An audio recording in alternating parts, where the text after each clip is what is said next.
محترم جناب فقیر مدینہ صاحب، السلام علیکم۔ ہم آپ کے ممنون ہیں کہ آپ نے ہماری ویب سائٹ پر یاد فرمایا، آپ نے یہ پوچھا کہ وظیفے کے لیے صحیح لفظ کیا ادا کرنا چاہیے، یا ودود یا ودود ہو۔ دیکھیے اس میں یہ ہے کہ اگر آپ وقف کریں، یعنی اس پر اگر آپ ٹھہر جائیں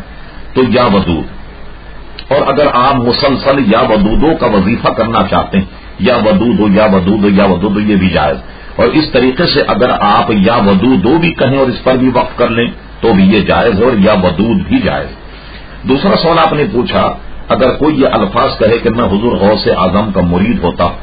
تو کیا اس طرح وہ شخص حضور غوث اعظم کا مرید ہو جائے گا؟ حضور غوث اعظم کا مرید ہونے کے لیے سنی صحیح العقیدہ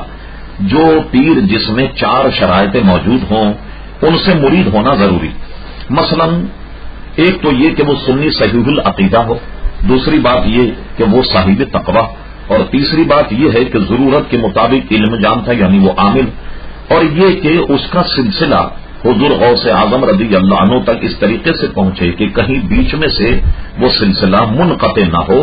ایسے پیر کے ہاتھ پر بیعت کیجیے تو تب آپ قادری کہلائیں گے اور حضور غوث اعظم کے مرید کہلائیں۔ اور یوں اگر آپ نے کہا کہ میں حضور غوث اعظم کا مرید ہوں تو ان کو کہتے ہیں ارادت مند، ان کا گویا محبت کرنے والا آدمی بن جائے گا، لیکن مرید حقیقت میں اسی وقت ہوگا کہ جب کسی کامل شیخ کے ہاتھ میں ہاتھ دے جس کا سلسلہ حضور غوث اعظم رضی اللہ عنہ کے سلسلے سے ملتا۔